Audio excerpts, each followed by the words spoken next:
So this was question number 17 from our quiz after our geometry class, and let me help you out a little bit here with the triangle. So the question gave us the radius, so this becomes the radius here, and anytime that we have a line, so such as x here, this line here, which if I extended that straight out would come out like that. Anytime I have this red line, which is then creates a 90 degree because it is tangent to this blue line. So the circle, and we'll cover this a little more in class, but the circle then becomes tangent to the blue line.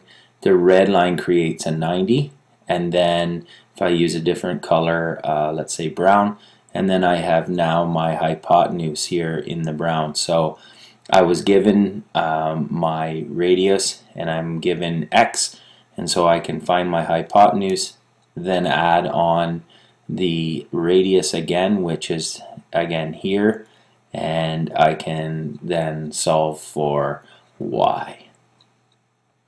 So let me help you with question number 18 now from the same quiz. If I take a line and I draw it straight up here from the vertex, what do I notice now about these triangles? So I'll work in green. This line here is the same as this line here, and so those two are equal and they share this red line, so automatically these two lines become equal, which are exactly half of that number. So we're able then, we know 18.090, we know this side is half of 30.263, so I'll use brown. We know that, and we know the 18.090, so we are able to solve for this side, which we can then subtract from 17.83 in order to find B. And A is simply this side, which is half of 30.263 because I've proven it here, and adding on the 7-inch dimension over here. So half of the 30.263 plus the 7 will give me dimension A. So let's help you out with question 19. Question 19, you were given y, so y becomes this length, and then we can create some more triangles. So let's just take a line and extend it straight here.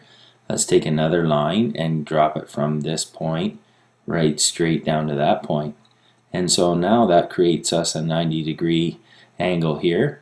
If I'm given y, I know my green number over here is this number plus this number.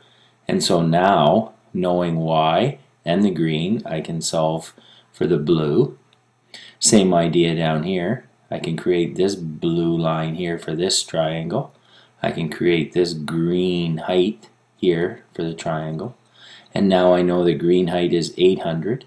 I can solve for the blue side here, and simply to solve for x, I have this blue side plus 1.375 plus this blue side will solve for x. This question gives students quite a bit of problems. This is question number 20, and the key thing here is that we're given y. So once we're given y, we can figure out this little segment. This little segment, if I extend it down here, becomes this little line here. I'm going to switch colors to green, and I'm going to take a line from the point of this circle, bring it down to here. That becomes the hypotenuse of my triangle, and I'm just going to draw a line straight across this dimension line. See, note now that this gives me a triangle that looks something like this: blue, red, and green here, and green, whoops, and green is here, and green is my radius, and red I can calculate, so therefore I can calculate blue. Once I know the blue number here, I can take 5.280 minus that, minus the blue, and that'll give me my x.